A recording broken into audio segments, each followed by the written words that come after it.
Valeu, seu Edmundo, bom dia. Bom dia. Bom dia, Brasil.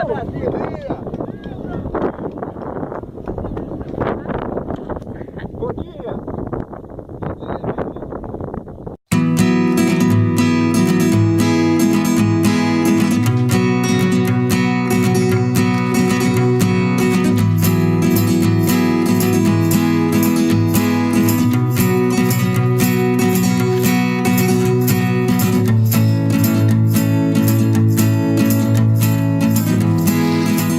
Quem vos fala é Edmundo Amado, conhecido como Mestre Dinho.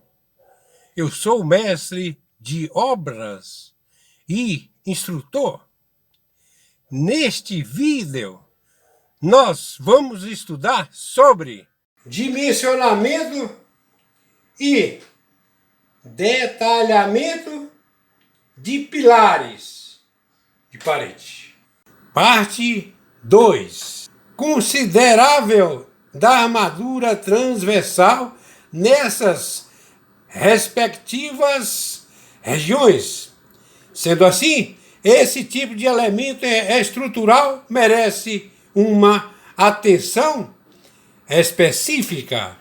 A partir da NBR 6118 do ano 2003, a análise de pilares parede passou a ser um tema de grande notoriedade, uma vez que ocorreu uma grande alteração na metodologia de análise e dimensionamento em comparação com a norma vigente anteriormente, podendo citar como exemplos a exigência de particularidades no dimensionamento destes elementos relacionadas aos seus efeitos de segunda ordem localizados e a definição de uma taxa mínima de armadura transversal. Desta feita, a norma também passou a apresentar um método para o dimensionamento dos pilares parede, conhecido como método das faixas isoladas. Acreditava-se que a norma subsequente avançaria ainda mais em relação ao tema.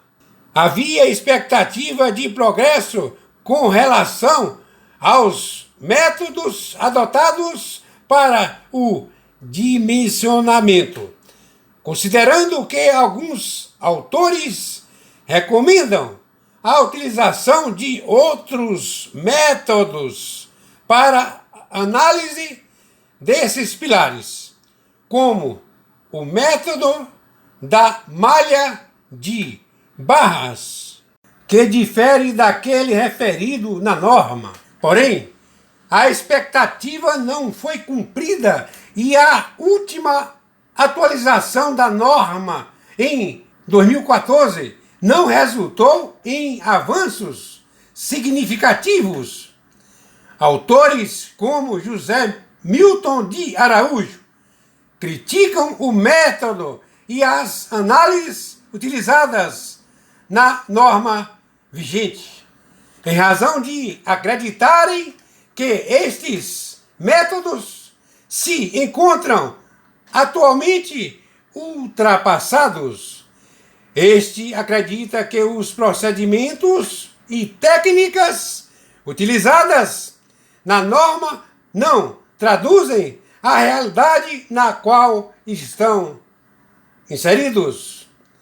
Em relação ao método das faixas isoladas, utilizado na norma brasileira, Araújo, em 2006, faz duras críticas, afirmando que esse procedimento não tem nenhuma justificativa experimental, além de ser, teoricamente, inconsistente, pois considera cada faixa como se fosse um pilar independente dentro de uma mesma lâmina do pilar parede.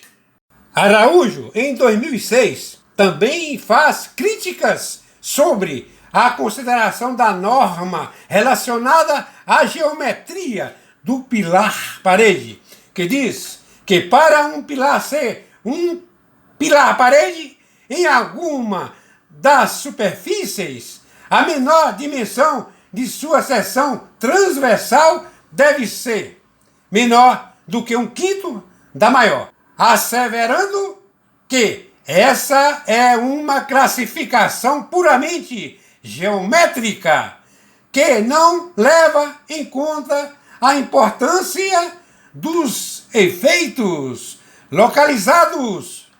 A finalidade deste trabalho de conclusão de curso é fazer um estudo sobre o detalhamento e dimensionamento de pilares parede, analisando e questionando pontos relevantes na norma brasileira de projetos de estruturas de concreto NBR 6118, 2014, comparando com os resultados obtidos a partir de recursos computacionais.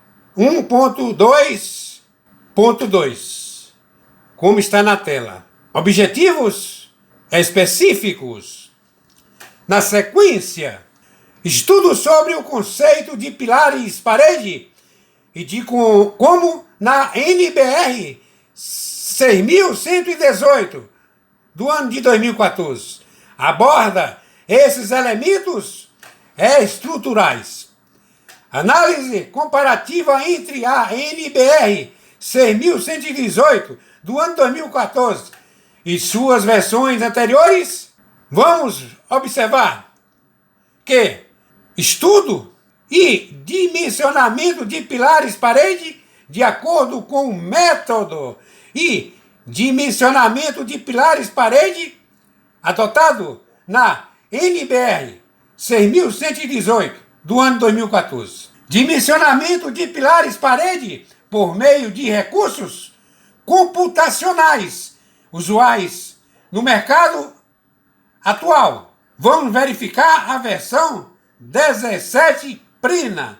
Na tela está também falando sobre a versão 2010 Prena e as fontes correspondentes ao estudo.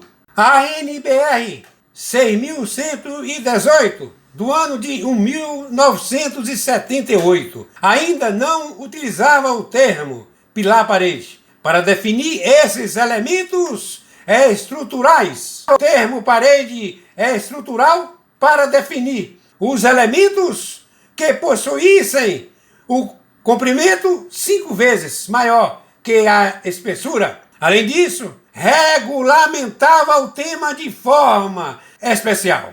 A verticalização brasileira é algo relativamente recente. Na década de 70, já existiam grandes edifícios no país, principalmente nas grandes metrópoles, como São Paulo e Rio de Janeiro. No entanto, a construção de edifícios altos no Brasil se tornou algo muito mais frequente nas últimas décadas. Um exemplo disso seria olhar a figura seguinte, figura 2.1, que mostra a Avenida Senador Salgado Filho, que seria uma das principais ruas de Natal, no Rio Grande do Norte. Atualmente há diversos edifícios espalhados em seu entorno. Figura 2.2. De modo que é difícil imaginar que, há menos de 40 anos, a maioria desses edifícios simplesmente não existiam. São poucos edifícios altos em Natal, com mais de 30 anos de construção. A verticalização mudou o cenário das grandes cidades brasileiras nos últimos anos e vem mudando cada dia mais, de forma rápida, surgindo continuamente edifícios ainda mais altos e mais esbeltos.